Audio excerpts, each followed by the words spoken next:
والسماء وما بناها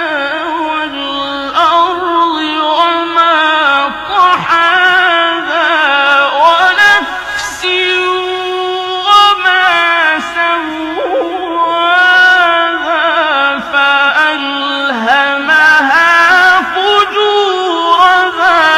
وتقواها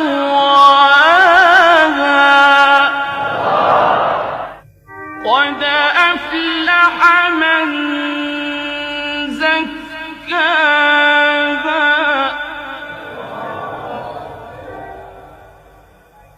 وقد خاب